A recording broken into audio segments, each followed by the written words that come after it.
Hello everyone and welcome to today's Mondac webinar in association with Nomos Capital, covering litigation funding in Canada and exploring the key trends, opportunities and challenges across the market. My name is Dan Sampaio and I'm joined by a wonderful panel to take us through today's discussion. Ezra Siller is Managing Director at Nomos Capital. Alex Fidler-Wener is a partner at Adair Goldblatt Bieber LLP. And Ren Bucholz is a partner at Fidler-Wener, and you'll get to meet them all very soon. But before I hand over, a housekeeping item. You are able to submit questions to our panel today by typing them into the questions pane of the toolbar on the right-hand side of your page. The panel will endeavour to answer as many questions as possible during the Q&A session, but please do reach out to them after the webinar for additional information. It's now my pleasure to hand you over to Ezra, Alex and Ren to begin. Thank you. Thank you very much, Dan. And thank you to everybody for coming today to spend some time with us. Litigation funding has become more prevalent in commercial litigation and arbitration here in Canada. In this webinar, we'll be covering what litigation funding is, how it works, when it works, and hopefully illuminate some of the details that may be less familiar to this audience. The presentation is geared towards both finance professionals and and those managing legal budgets and costs. Our goal is to try and give you a sense of how litigation funding might be useful in managing those costs. And we'll begin with an overview of litigation funding and delve into some of the characteristics of cases that are appropriate for funding, the nuts and bolts of a funder's process and underwriting, as well as insights and tips for best practices to keep in mind. And as Dan says, at the end, we will have a Q&A. So one other note is that we do have continuing professional development accreditations for this process, 1 hour in British Columbia and 1 hour of professionalism credit here in Ontario, where the three of us are located. To start us off, Ezra, can you please tell us what litigation funding is?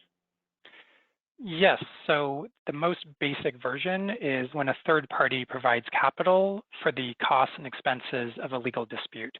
So that could be arbitration or litigation. And in exchange, the funder receives a share of the proceeds of the recovery. So typically the investment is non-recourse.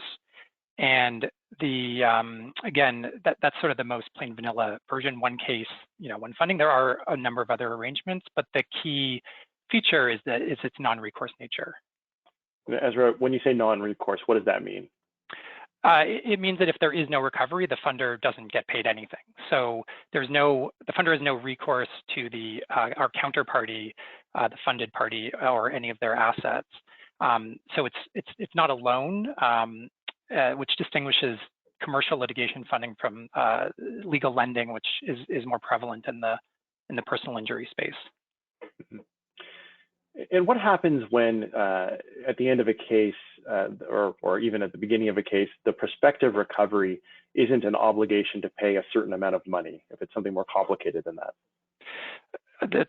That certainly tends to occur. So there's a number of situations, injunctions, maybe a dispute over an earn-out or recovering a piece of an asset where there may be no monetary relief or a combination of monetary and non-monetary relief. Funding is a very flexible tool, and a good funder should be nimble enough to accommodate the situation, the economic circumstances, and structure around that, which does require some business and finance acumen. So the way we tend to fund those kinds of cases is we work with again, like I said, the economic facts as they are. So if there's a revenue stream we can fund against, that's what we'll do. And again, this is the kind of the non-recourse quality here, that the theme is that there's a litigation or arbitration asset. That's the source of the recovery and any payment to the funder, and as well, of course, the majority of which going to the claimant. So, I may just also mention here some of those other arrangements I referred to before, because there are more complex structures out there. And I'll just mention three to start. One is sometimes called monetization. That's where the funding provided is above and beyond the cost of litigating or arbitrating. So a company says, I have this budget of X million dollars for this case. We think we're going to recover this in the case, but we'd like extra capital for general business purposes. And because what our assessment is whether the funding it makes sense given the potential recovery in the case, we're in a certain sense indifferent to the use of proceeds. So in that case, you can, accelerate the recovery in a case. The second sort of form of transaction, I'd say, or investment is what's known as a portfolio deal, and this is as it sounds, involves more than one dispute that's being funded. There's two kind of categories there as well. I'd say sort of law firm portfolios. So a law firm itself may have a number of cases with some contingent receivables, so full or partial contingencies in some commercial cases, and they're seeking working capital, cover overhead while those cases proceed, and the funding is available for any of those matters. And again, the repayment, if any, to the funder is contingent on the outcome of those matters and the firm actually receiving something. The second category of portfolios is where it's a corporation or a business itself that has a number of litigation claims, is not uncommon. And what's interesting there is that those cases can be a mix of claimant side or defendant side matters, where again, if there's enough of a likely recovery across the entire portfolio, the cost of defending certain cases can be included as well in the funding arrangement. The third and sort of, I'd say unusual or less common structure that you see also is defendant side funding. So I mentioned non-recourse before. In the portfolio context, the defendant funding is still non-recourse because the defendant itself, the counterparty, is not, repaying us out of their own resources.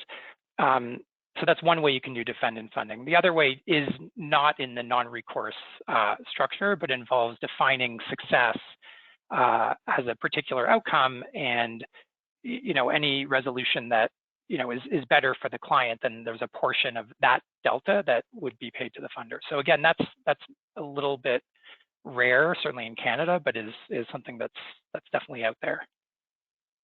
Thank you. So I mean, maybe this is obvious, but why would you use it? If you are a client or a potential client of a funder, pardon me, I should back up. If you are a potential partner for a funder, I don't want to say client because of course has particular legal characteristics which may or may not be applicable here. But if you are a party who is looking at considering litigation funding, what are the benefits that you're looking for? So I'd say there's two categories: economic, non-economic, or non-financial and financial. On the economic side, it basically enhances your cash flow and boosts your P&L because you've got expenses that you're not paying for, and you will be taking a haircut on a potential recovery, but that's not ordinary revenue in any case, so you're not going to be including that. So you automatically are, and there's no debt on your balance sheet because again, this isn't a loan. So you have more capital freed up, and that might be out of necessity. You don't have the means to pursue the case, or it could just be a business decision about allocating your resources, and it sort of takes out that assessment of cost of capital and opportunity cost and lets business just focus on the merits. So every dollar saved, fairly obvious, lets you then pursue another business objective, or save for a rainy day, or repay down debt that actually is eating into your balance sheet. And along those lines is kind of a mix of economic and non-economic, but there's really an access to justice angle here, and I'd say access to justice with flexibility, because you can then pursue the matter with the counsel of your choice, which maybe they're more expensive, maybe they're going to be more thorough, maybe you, for whatever reason, you get that flexibility. So it lets disputes be determined on the merits, not on who's got the deeper pockets.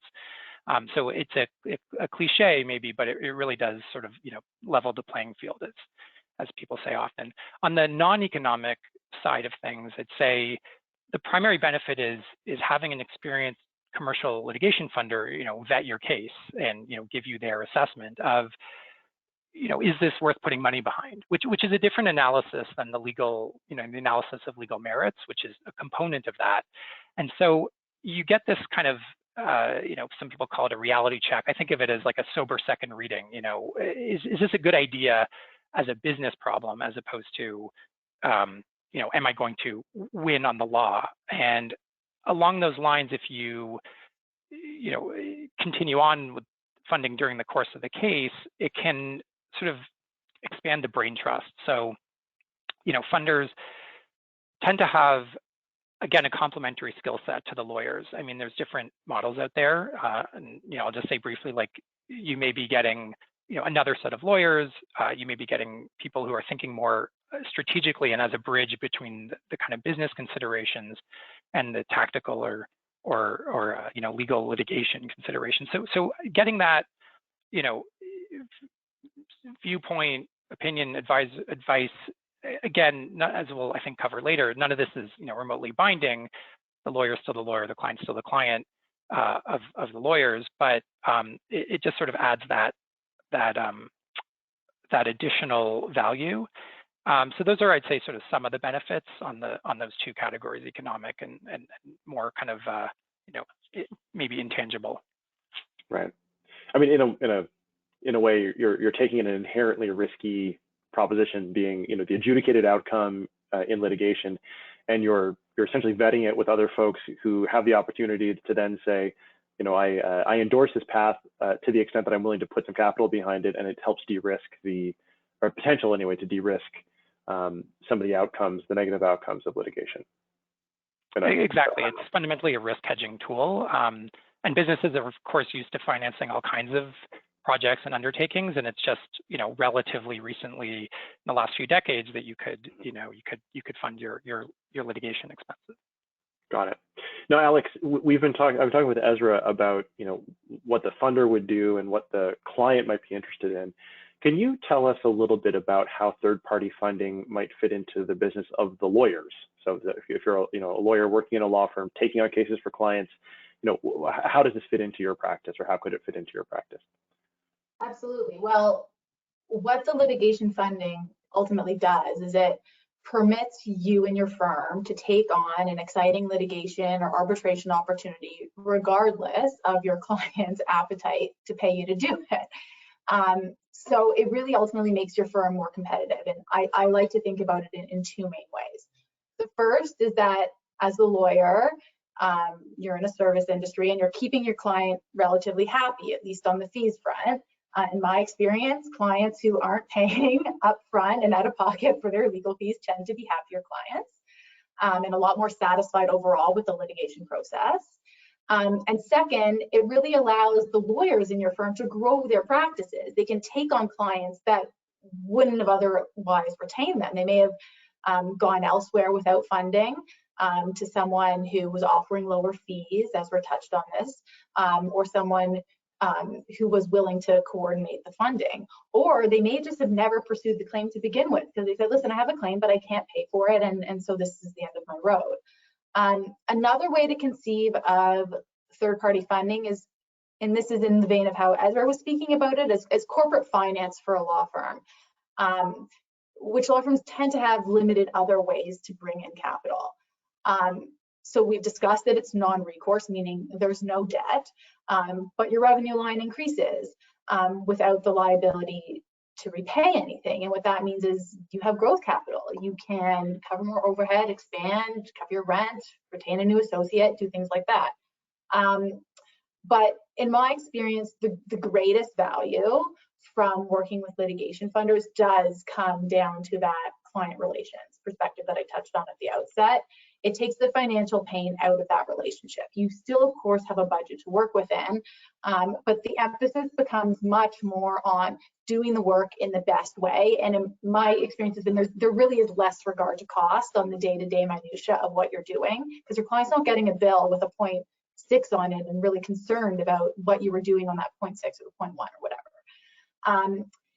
And finally, the last thing I'll say is even just talking about the option of litigation funding with a client and perhaps starting down the road, even if you don't end up going with it, communicates to that client that I see the experience from their point of view. I know litigation is really the last thing they want to spend their money on.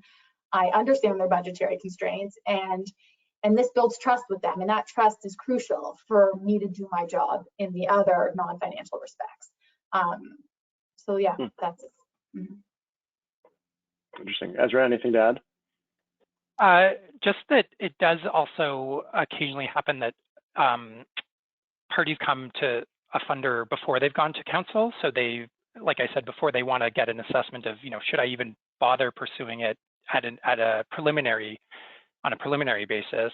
And so we are sometimes in, I think, a very nice position of having a potential litigant who doesn't necessarily know, which kinds of lawyers or where to access the services, because these are not, repeat players in litigation.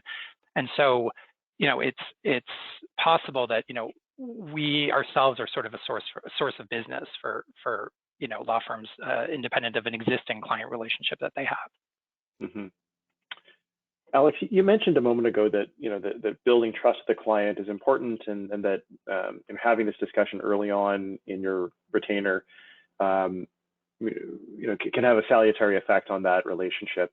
Is it the case that you only consider funding at the outset, or is there are there natural inflection points in a case where funding should be considered?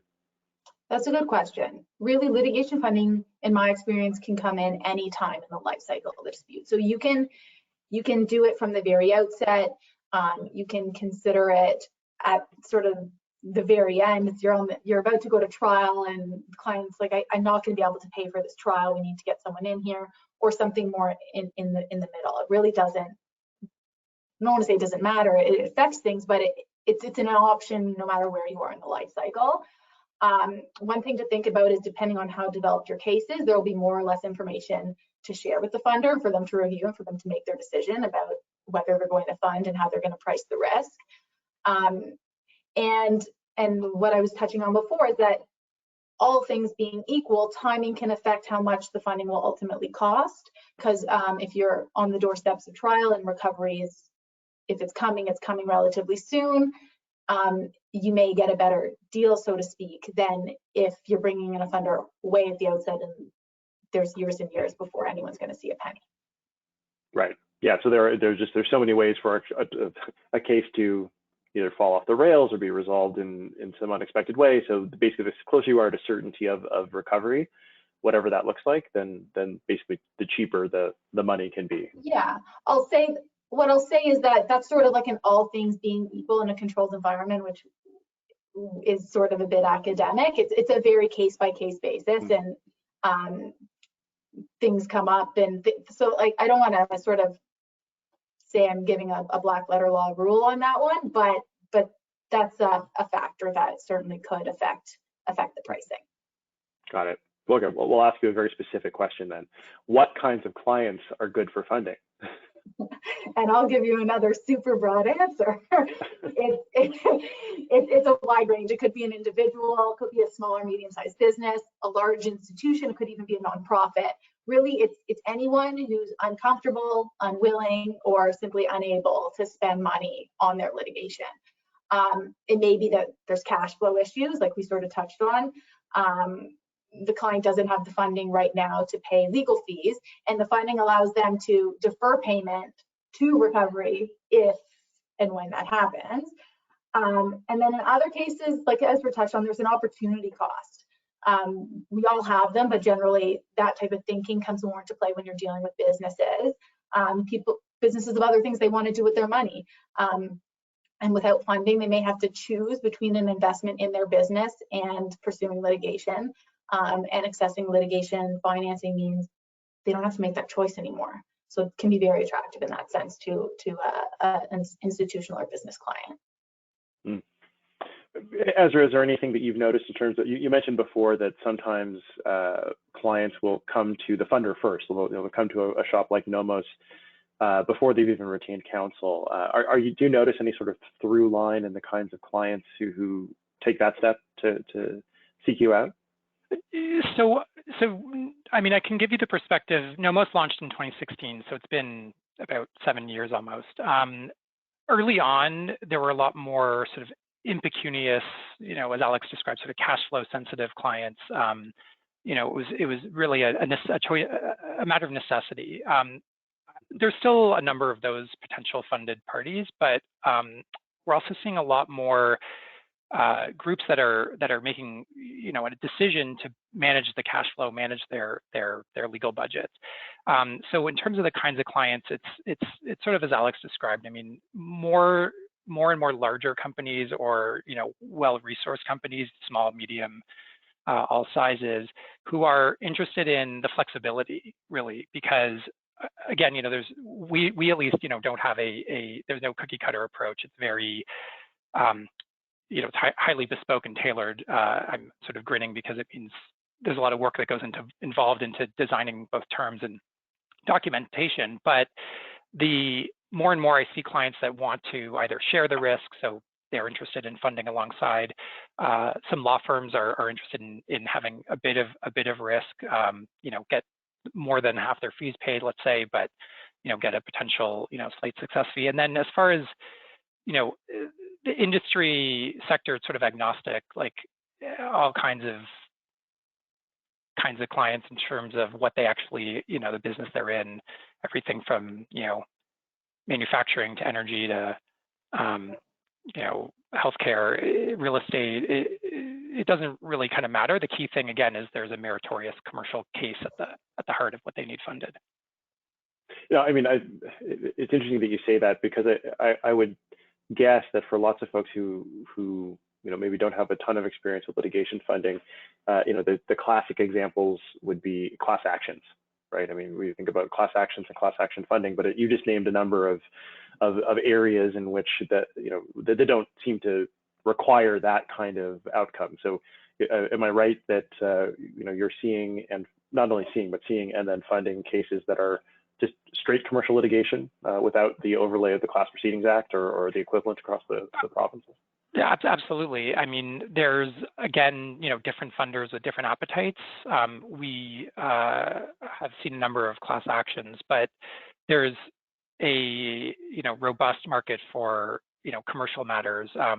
Some, again, traditional David versus Goliath, some, just businesses that have something else that they're on the cusp of wanting to do. There's also interesting scenarios where you have a company that, maybe wants to show the market, maybe they're raising more equity or something, and they just want to indicate, like, we've gotten funding for this case. So, that potential, with all due respect to attempts to budget, that potential outlay is sort of hived off or cordoned off. But there's certainly a distinction between, I'd say, sort of the class action funding model in terms of what the deal structures are too. In Ontario, partly because of the Class Proceedings Fund has sort of established a benchmark or a baseline, and there's a requirement as much for the funder's protection as anyone's for court approval, because the funder is making an agreement just with the representative plaintiff, just like a class counsel does.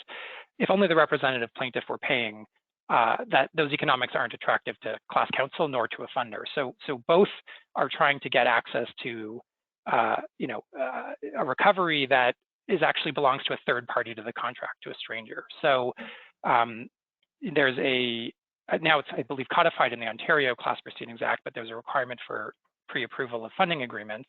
But in general, a funder would insist on that as a condition because there's no privity with those third parties. That's the same in a CCAA context. Anytime there's a group of parties not before the court, you need that court order to basically bind the obligation there.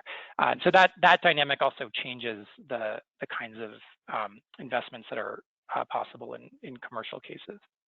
Mm-hmm. So what are the things that you look for? What makes a good investment? So you've got people coming in the door with different kinds of claims and cases. What are the things that jump out at you as as desirable for the cases that you get involved with? So at a high level, it's a commercial matter. Again, since we're focusing on commercial cases, not personal injury or family law cases, that has merit, litigated by capable lawyers. So, I mean, there's a lot in there, but what's merit, what's capable lawyers, and what's a good case.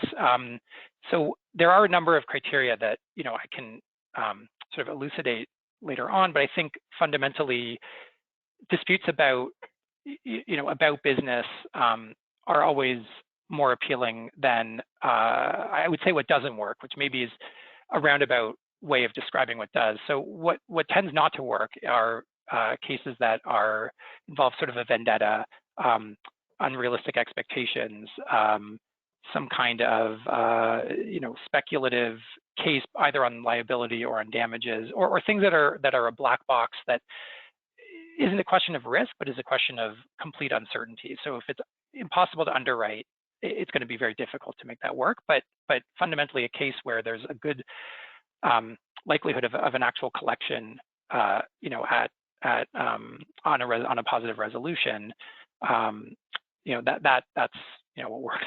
Again, it's tough to be exceedingly specific because there are a number of features and criteria that we sort of look at, but the kind of initial screen involves some of those considerations I just mentioned. Mm-hmm. I'm going to ask Alex another question, but as we go through here, I'm actually seeing some questions that have been submitted through the chat, and I wanted to I'm going to pepper them in here because you're on some topics that are being covered by some of the questions, and so we'll try and do that juggling as we go through, if that's okay with you guys, and I'll try not to take us too far off topic. But just, I guess, with respect to the last answer that you gave, Ezra, about the sort of homework that you do before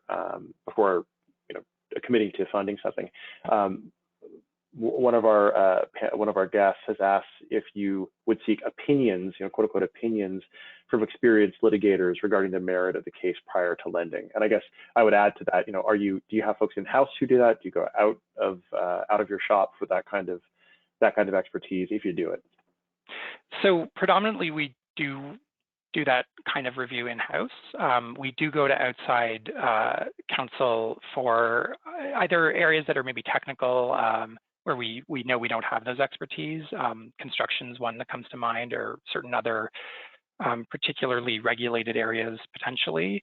The level of formality, though, I would say, it's short of a kind of a formal opinion. I mean, it would be a conversation, some kind of feedback, maybe a review of some of the materials. But again, our view is that if there's not a lot of confidence in the lawyers who are doing the actual litigation that we're funding, it's probably not going to be appealing to invest. So we do kind of a second, like I said, a second or third, opinion here and there. But and again, that's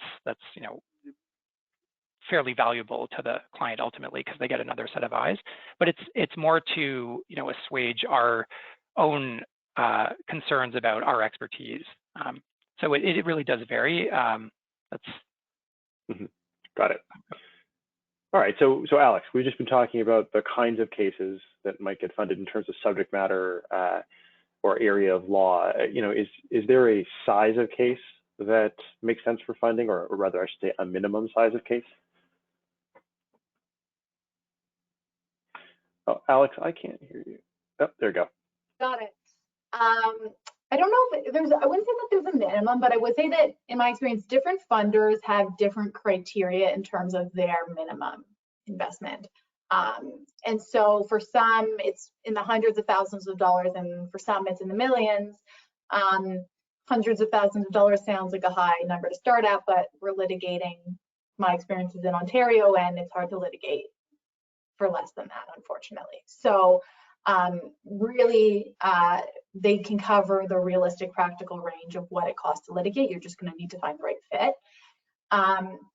The most important issue when you're considering the size of the case is to match the amount of funding that you expect to be required with the range of expected outcomes. We talked about how commercial litigation funding is not a loan at all because there's no liability associated with it. But there's a useful analogy when we talk about a loan to value ratio, because the bank's only going to lend you so much against the value of your home. And so similarly, there really needs to be enough in terms of the expected proceeds of what we expect to recover in the case to keep everyone happy. You have the client who needs to get the bulk of the recovery. The funder needs to have a sufficient return on their investment. And then there's a law firm who may have a success contingent amount under the funding arrangement.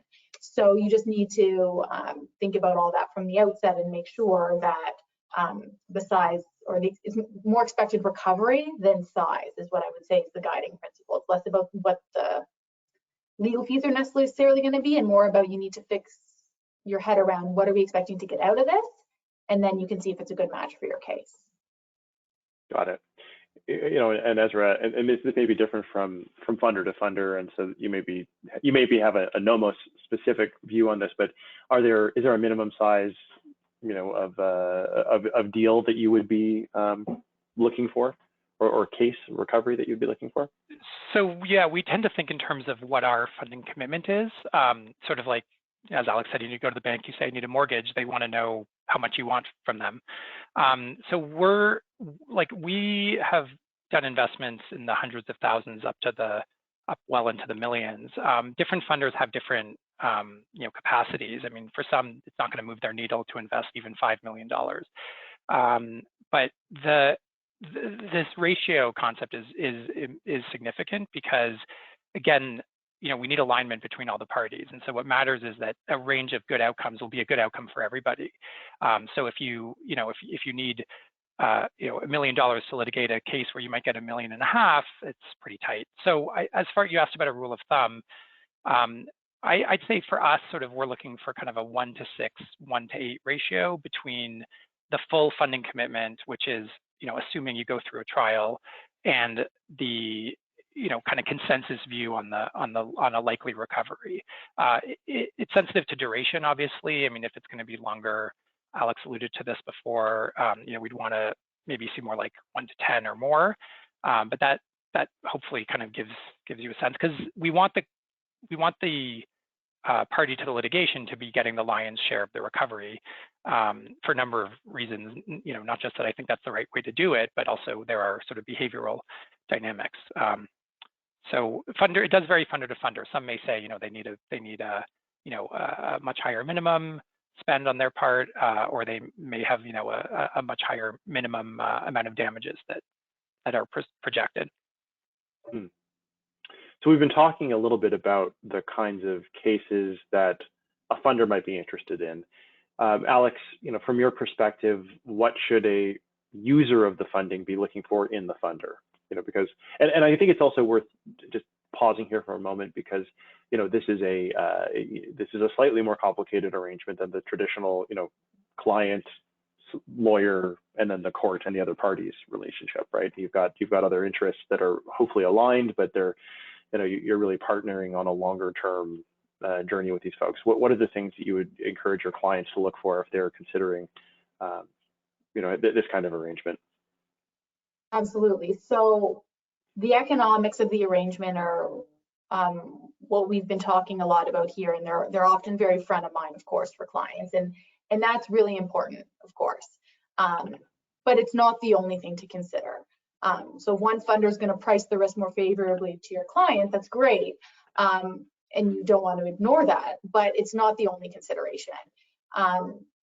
It's important to think about the background and the experience of the funder. I believe Ezra touched on this earlier, talking about sometimes the funder offers another set of lawyers that are giving their view, their perhaps more distanced take on the case that can provide real strategic value in terms of an advisory role. Maybe they have a specific area of expertise and they know your client's business really well, and they can provide a bit of a business legal bridge between you, between the lawyer and the client. Ideally, at the end of the day, the funder should come in and enhance the brain trust, and that's value they're adding, and it's part of what you're paying for. You want to also think about what these people are like interpersonally. Like, as you as a lawyer, as an individual, do you like working with these people? Because you have to interact with them, and you don't want to be adding anyone, as you mentioned, to this litigation dynamic that is going to increase friction or increase tension. Litigation is stressful enough for clients. It's what we do all day, but it's what they want to avoid, or it's the low point for them. People don't want to be litigating. And so adding someone to the matrix who's going to make that more stressful is really probably not worth it. And then I also sort of mentioned the idea of a specialty skill set. Like if it's a very niche case, an IP case or something, you don't necessarily want a funder who has no idea about those concepts. They're not going to get your case. And the last and probably the most important thing that I'll say on this is it's an ethical issue, and it's control. At the end of the day, the funder needs to be passive. They're available for advice, strategic perspective, but no funder should be trying to control the litigation. The client needs to remain in the driver's seat. They make their decisions based on the legal advice from their lawyer and based on the advice and advisory role of the funder and anything new they glean, a new perspective they get. But it's the client who makes the final decision at key points in litigation, settlement, strategy, things along those lines. Mm-hmm. That's great, because one of the questions we just got in the chat also was about how much input the funder would have into how the case is being conducted and how the case is, for example, being pleaded or not pleaded. And so what I'm taking from what you're saying there, Alex, is that you're looking for a funder that you can work with, who's helpful in the dynamic, who adds value in terms of the brain trust, and most importantly, a funder who doesn't usurp the role of the client in making decisions about the outcome of the case. Is that fair? Absolutely. So the funder's role is not to overstep into decisions or to take over the driver's seat or to become the instructing party. The instructing party is always the client. Now, don't get me wrong, a reputable funder putting a lot of money on the table is going to want to participate in the decision-making process. They're going to want to have a say. They're going to want the opportunity to be consulted on certain decision points, and that's all great and provides an opportunity for them to provide their strategic advice.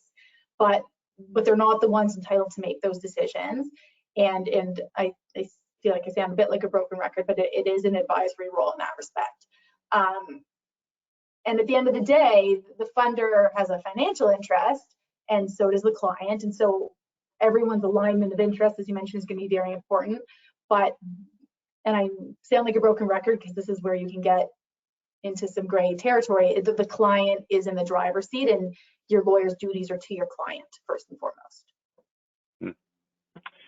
This concept of alignment is interesting in part because even without a litigation funder involved, often the process of representing a client through difficult contentious litigation is an exercise of keeping that two-party relationship aligned on strategy and all the rest of it. Ezra, from your perspective, how does it typically work when a funder gets involved in that dynamic, which can be I think by its very nature stressful and contentious? Absolutely. And I mean, I sometimes describe it as there's sort of an intimacy to the lawyer-client relationship. I mean, there's a zone of privacy, but also it is unusual, again, like I said, till a number of years ago, to have this category of participant in the conversation. So, I mean, stepping back, like alignment, I think is critical because of what Alex said, which is we as funders, we don't control cases. We don't get to dictate anything. And so the incentives have to work in the arrangement so that we're all moving towards the same objective. I mean, a basic example would be, we routinely don't fund cases because there wouldn't be, that ratio is off, and that means there's not enough of a good outcome for the client. And so they will not be motivated to take a settlement offer, hoping for something that even their lawyer will say is unrealistic. So that's not going to work. But you really do need trust. Like you said, Ren, we're kind of embarking on this, endeavor, and it's unpredictable. There's surprises along the way, and I think, a funder that's not going to, this is just my perspective, that sort of micromanage is important. Again, like I said, if there's a fundamental doubt about whether the lawyers know what they're doing, like that's a red flag sort of on our end in the underwriting and diligence process. So to sum up, it's really, you need that trust. You need to have everyone comfortable with the deal, both, again, the economics and the non-economic components. And Alex is right. I mean, we as funders, have a view on some issues, and it varies case to case. And I think maybe we'll be discussing, what the kind of monitoring process is like. But there's a wide variety. I mean, even in our own matters right now, there's some where we are consulted more often than others. It's completely the preference of the client and the lawyer. We don't insist. We just have a minimum, level of expecting to know when something significant happens. So, it's a sensitive situation, and I think, there's an interpersonal component, of course, and then there's also, what the funder thinks their role is, and if they think they know better, or there's some, other reason why it should be that way, that starts to get uncomfortable, and that's probably not gonna work very well. Mm-hmm. So you've given us some helpful ideas for what the funder is looking for in these cases, and kind of the cadence of engagement, and sort of the way that you would approach that new and ongoing matter once it comes to the door. I guess one of the things I imagine that one of the things you'd like to be kept abreast of is when expectations regarding budget start to deviate in any direction, whether something is going to be more or less expensive than you originally anticipated, and that was built into whatever modeling that you do in deciding whether or not to take on a particular arrangement. Are there things, and I guess this is for either of you, but in particular for Alex, how should somebody who's seeking funding approach the process of budgeting? For those of us who are litigators, we know how difficult it is to create budgets, because of course you're not the only party who's controlling this particular activity. You've got counterparties, in some cases many counterparties, and it's a bit, I tell clients sometimes when they ask how much it's going to cost, it's a little bit like asking how long is a piece of string. You just don't know in some cases. But what are the best practices that you've come across or developed in terms of getting budgets together that are less fanciful than what might otherwise happen? Absolutely, because those challenges you mentioned are very real, and they don't disappear when a litigation funder is asking for the budget as opposed to your own client. So, but there is now another party with another really unique and important set of interests to think about when you're budgeting. So at the outset, I can't impress enough the importance of being as realistic as you can. The amount that you are requesting needs to take your dispute all the way through to a hearing on the merits. If that's ultimately going to be necessary, but you should assume that it will be necessary. So you need to think about documentary discoveries. How long is your doc review going to take, and how much is that going to cost? Oral discoveries, anticipated motions, and the final hearing. Any budget is going to reflect assumptions about motions that will or will not be necessary, and things along those lines. So with my budgets, I will either communicate, probably in writing, and then discuss it more, what assumptions I'm making that go into that budget, and how they're impacting the budget. And if that assumption were to no longer be true, how I think it would affect it. Really, when you're doing these budgets, in line with being realistic, it is in no one's interest. It may seem like a short-term benefit, but it is in no one's interest to lowball your budget in order to secure funding, to make that ratio that Ezra was talking about look better from the outset. A client under the impression that they're going to have their fees covered throughout the whole piece is not going to be happy with you if you have to come to them and tell them funding's run out, you're now on the hook. That is going to put a real wrench in your relationship and make continuing to act and having them trust you, as I was talking about earlier, be quite problematic. Similarly, if the funder is caught by surprise with high litigation costs that are creeping up to your total budget number far earlier than expected, they'll be less likely to agree to adjust the budget when that may become necessary as unexpected things arise, as they always do in litigation, or to enter into a subsequent agreement if the time runs out for your original agreement and you need an extension to get you over the finish line. A funder who thinks that you lowballed from the beginning isn't going to want to continue the relationship. But if you're transparent, thoughtful, realistic from the outset, my experience has been that litigation funders get the uncertainty of litigation. They know that unexpected things are the expected, and they'll be willing to accommodate unforeseen expenses and expand timelines if the relationship is a positive one. And the basis for that positive relationship and the trust comes throughout the relationship, and it's going to start with that initial proposal and that initial budget. And if it looks like you put some thought into it, or if it looks like you threw it together in 5 minutes based on a template. It can also be a really good idea to present a best bet budget and then a more conservative upper bound, because that will let the funder plan whatever magic they need to plan on their end to make sure that there's going to be the cash available and that they're taking on what they want to be taking on. And the last thing I'll say is that if it doesn't look like the budget is working out and that the funder is not really prepared to fund what you expect it's going to cost to litigate this, you as the lawyer can then start to think about whether you're willing to do any risk sharing. So are you willing to take on some sort of hybrid contingency? Some funders actually require this, others don't. It depends on the funder. But that's something that you can consider if you haven't already, if you're really looking to make it work and it doesn't quite look like the budget numbers are going to make it. Rand, I just want to, if you don't mind, I just want to add that I think it's an important point, what Alex said. Often I find that we are going back to counsel with their budget saying, actually, I think we think it should be more, which maybe your typical client wouldn't do, because again, this is the opportunity cost angle. So we care about realism.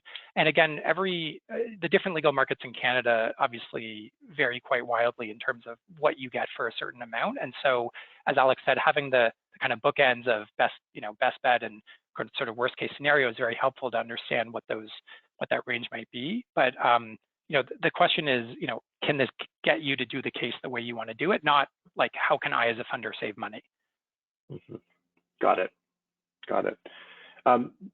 Sorry, and I should say that we have a very hot bench. We have lots of great questions coming in. So we're going to try to get to some of them as we go through here, but we unfortunately will not be able to answer all of them. One of the things, though, that seems relevant here is a question about financing litigation at the merits determination stage. That's what we've been talking about. But there's this question that's come in, about whether or not there's a market for the outright sales of money judgments by successful plaintiffs wishing to monetize their money judgment. So enforcement actions, basically. So yes, and there is. I mean, there's actually a sort of a term of art which is called a post-settlement investment. Sometimes it's not a settlement, but it's sort of just post-resolution. So there are ways of whether it's structured as an outright purchase or some other kind of sharing in whatever is recovered. Again, just to emphasize, and again, sounds like a cliche, but what we do is very flexible. So like Alex said, any point in the life cycle of the case, but also after it's over, which I think also goes to the importance of thinking about collection and sort of credit risk, even in the initial stages of reviewing a case. But yes, there's opportunities to fund after judgment or settlement. All right, so that's helpful. So Alex, I'm going to ask the hard question. So we're not dealing with a case. This is a hypothetical. We're not dealing with a case where the plaintiff has already won and has secured a money judgment, and it's just about enforcement. What are some of the things you look for in terms of indicia of collectability? What should you be thinking about? I mean, this isn't just for the funder. I mean, this is a discussion you have with every client, I imagine, who is hoping to recover something from a defendant. Like, what are some of the things you raise with them about collectability and litigation? Of course, a win on paper may feel really nice, but it's not much. So things you need to think about are: do the defendants have assets? If it's not cash, can it be liquidated relatively easily? Are they the only owners of those assets? Or are you going to get into a messy fight about how you can access those assets and dispose of them to generate some cash? What jurisdiction are those assets in? Are you going to need a motion to get at those assets elsewhere? And do you, from the outset, I said, do the defendants have assets? Do you know what those assets are? Are you going to have to undertake examinations after the fact to figure out what kind of money or assets these people have access to? So those are all things that you need to be thinking about really in any case. So I don't know that litigation funding being part of the picture changes that analysis, but it adds a party who cares about the answers to those questions, for sure.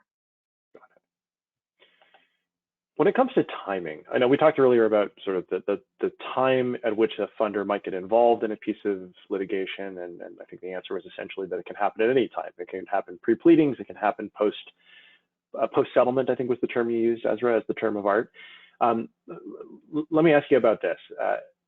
Once you've come to the decision to seek funding, what are the, or once a litigant has come to that decision, what are the main or the major beats in terms of getting that funding lined up, and how long do those steps take?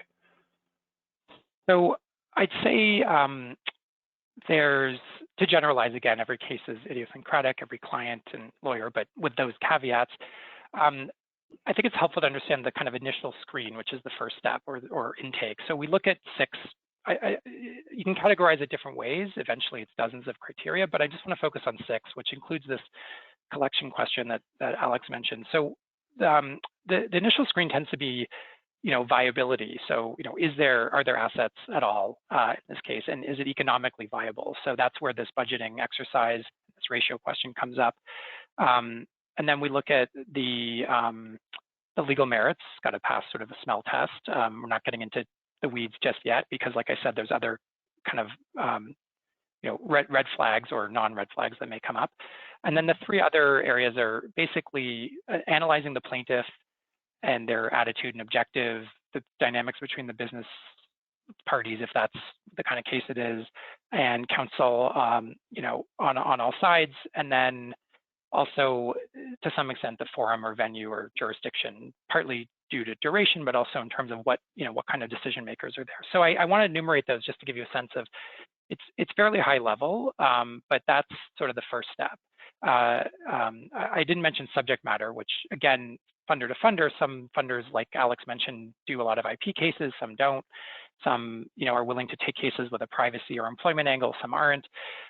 So it may also be that that's a quick experience. From there, there's a somewhat standard sequence of events, like you mentioned. The parties will, the funder and the claimant will enter into an NDA to cover all any information that's shared, including matters of privilege. And then the funder, depending on how much information is available, will do what I'd say sort of a deeper dive into some of the evidence, some of the key agreements, the non-public information, and eventually generate a proposal or a term sheet that sets out, what the terms of a funding agreement would look like. That timing can vary. Some funders are sort of quick to offer term sheets before they know if they're interested in funding. We tend to only want to offer terms on matters where we have a high conviction that we're interested. I find it's actually more efficient at the end of the day, because there may be surprises that come up later that make you want to change those terms, which I don't, is not ideal, but does happen sometimes.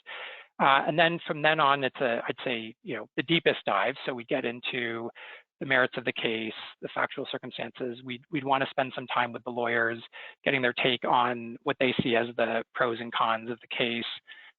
Spend some time with the client to understand, what their objective is, because a win can mean a different thing for different kinds of clients.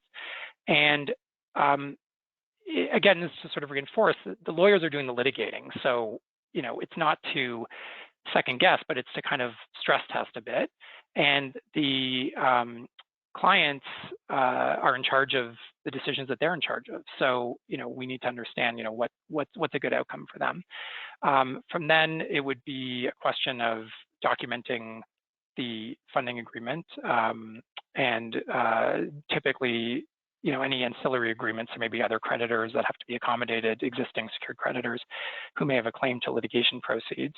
And then, for lack of a better term, there's monitoring, which is while the case is going on, which I referred to before, and there's a wide range in terms of funders' expectations. Some have a monthly form you fill out, or other work you have to do. Some it's more informal, an update call if there's something, you know, to be noticed about. But the funders you should be in touch with the funder far less than you are with the client. Like a funder that wants that much sort of that many touch points may be a bit of a burden, and I don't think that that's kind of a great way to do it. And like I said earlier, case by case, it also varies. So some clients really appreciate or want a certain kind of input, and some don't. And then finally, there's you know, resolution, where in terms of the mechanics, the proceeds of the case, again, if any, would come into the law firm's trust account and be distributed according to the waterfall. So I know there's a lot of information there, but there's those kind of 7 main steps of intake, NDA, further review and term sheet, you know, deeper diligence, documenting, monitoring, and then a resolution, which hopefully will be a positive resolution, but it may not be. So going back to the timing aspects, that's a couple of days from start to finish. Is that what we're talking about? Maybe hours. No. Typically, it can be very quick. As Alex mentioned, it depends on what information is available. So it can be weeks, start to finish, for something that's straightforward. And by straightforward, I mean the case is, you know, there's already pleadings. Maybe there's either some production of documents, maybe there isn't, but you can make an assessment. It's really just about, can we make that initial assessment to go forward with the process. I'd say sort of budget for, you know, over a month, partly because there's always that lag when, you know, we come back and say, oh, we'd like more information about that, or there are internal processes on the funder's part to get, you know, approvals internally. So it's not, like you said, not lickety split in terms of days, but it should not take very long for a funder to get to a yes or no quickly once they have enough information to do so, I think. Got it. Okay, so then I think this hour has flown by, so we are almost out of time. What I'm going to ask, I think, by way of a final question then, is for Alex, and I think Ezra has gestured towards some of this already. But you know, from your perspective, if you're, you know, you've got a client who you think would benefit from litigation funding, you know, you're interested in working with a funder, you know who they are. What can you do as counsel to shorten the timelines that we were just talking to Ezra about, and to smooth that process out? Absolutely. So to the extent you can and you have information, be proactive. Anticipate what they're going to ask. Anticipate having to answer the hard questions and have everything ready to go. So if you're in a place where you have a lot of information, there's pleadings and documents and etc., don't dump them with a Dropbox without titles and subfolders, or send things over 35 separate emails. Like, use subfolders, title documents with purpose, provide key documents and evidence, and direct to the most important pieces that they should look at. You can highlight transcripts. You can do things that improve readability. The funder is realistically going to need some sort of memo or letter from you summarizing the case and the key evidence, relevant legal principles, providing an opinion on the merits, anticipated defenses. So anticipate that and have it ready. This is the type of thing that gets you organized as well, perhaps forces you as a lawyer to start answering questions that are going to need to get answered in an organized way sooner. Ultimately, the more information you can share, the better, but it needs to be shared in a way that's comprehensible. Think about what the factual and legal weaknesses in your case are. What are the question marks? Say, we don't know the answer to this yet. We don't have the evidence on X. It's going to be a key piece of evidence. If the answer is this, it'll take our legal analysis that way. That's why it'll take our legal analysis that way.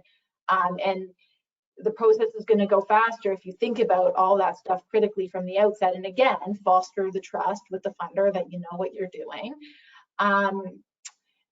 And what I'll say is, again, as we mentioned, it's a balance. You can't wait until you have all the answers to seek the funding, because then you're in an 11th hour situation. So strike a balance, be forthright and be thoughtful with what you have. Flag what you don't have. Flag that you know that you don't have this document yet, or this key piece of evidence. And you can lay out if X, if Y, and help the analysis and show that you've thought about these things ahead of time. And yeah, it takes what it takes, but your organization and thought can help shrink the timelines for sure. That's very helpful. I think I'll just add to that we're always doing advocacy, but that communication to the funder, I think it's really important that it not be an advocacy piece. It'd be sort of the thing that you prepare for a trusted colleague to show them that you've covered the waterfront. I've done quite a bit of sort of third-party review of litigation funding agreements where the funder says, look, here's the memo that we got from counsel. Take a look at it. Does it make sense? And the thing that really, one of the things that jumps out as a red flag is where or you can tell that that the lawyers are advocating on behalf of the case for funding, and they haven't adequately dealt with what should be obvious considerations. And it's not to say that I think litigation funders are waiting for perfect cases that are guaranteed to win. Like, they recognize that there are going to be challenges and differences of opinion and issues with the evidence, but you've got to show that you've, I think, wrestled with those questions fairly. Folks, we are over time. So I guess what I'm going to do is thank you, Alex and Ezra, for participating in this conversation today. I've certainly learned a bunch about this process, and I hope that the folks online have learned something as well. So thank you very much. Thank you. Thank you.